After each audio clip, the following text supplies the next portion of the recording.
शास्त्रों के अनुसार कौन है भद्रा? आइए जानते हैं इस वीडियो में।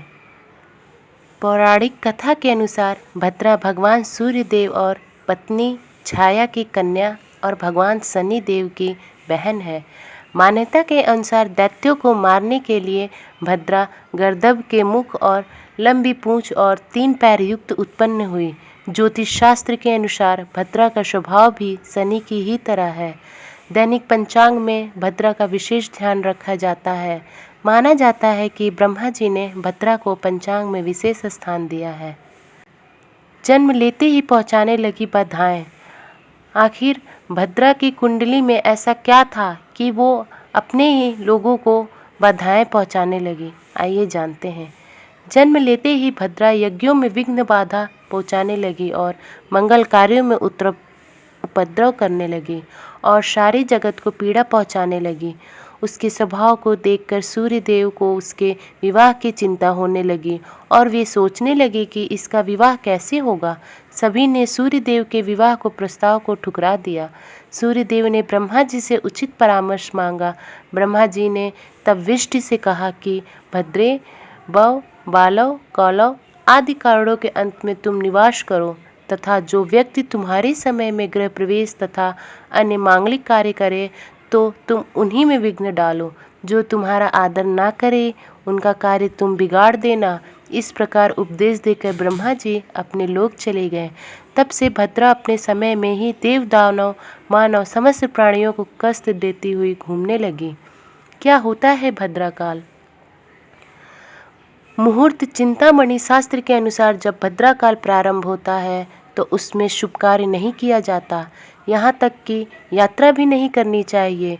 इसके साथ ही भद्रा काल में राखी बांधना भी शुभ नहीं माना जाता है।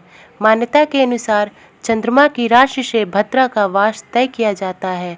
गणना के अनुसार चंद्रमा जब कर्क राशि, सिंह राशि, कुंभ राशि या मीन राशि में होता है तब भद्रा का वास पृथ्वी में निवास करके मनुष्य को क्षति पहुंचाती है। वहीं मेष राशि, वृष राशि, मिथुन राशि और वृश्चिक राशि में जब चंद्रमा रहता है तब भद्रा स्वर्गलोक में रहती है एवं देवताओं के कार्यों में विघ्न डालती है। जब चंद्रमा कन्या राशि, तुला राशि, धनु राशि या मकर राशि में होता है तो भद्रा का वास पाताल लोक में माना जाता है। भद्रा जिस लोक में रहती है वहीं प्रभावी रहती है।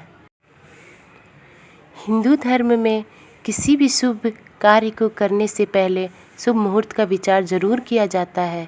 इसके अलावा अशुभ काल में शुभ और मांगलिक कार्य करना भी वर्जित होता है। शास्त्रों में भद्रा काल को अशुभ माना जाता है और किसी भी तरह का शुभ कार्य भद्रा में नहीं किया जाता है। आगे जानते हैं कि भद्रा का कहाँ उपस्थित होना अशुभ माना जाता है। जब भद्रा मुख में रहती है तो कार्य का नाश होता है। जब भद्रा कंठ में रहती है तो धन का नाश होता है। जब भद्रा हृदय में रहती है तो प्राण का नाश होता है। जब भद्रा पूंछ में रहती है तो विजय की प्राप्ति एवं कार्य सिद्ध होते हैं। सूर्य देव अपनी पुत्री भद्रा को लेकर काफ़ी चिंतित रहते थे, तो वहीं भगवान शनि देव जो भद्रा के भाई थे वो अपनी बहन भद्रा को हर एक मुसीबत, समस्याओं और क्षति से दूर रखते थे। वो भद्रा का बहुत ख्याल रखते थे, लेकिन भद्रा स्वभाव से उग्र और गुस्सैल स्वभाव की थी।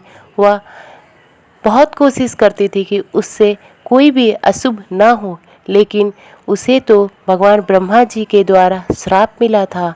इसीलिए भद्रा नक्षत्र हमेशा अशुभ माना जाता है। इसमें कोई भी शुभ कार्य नहीं किया जाता।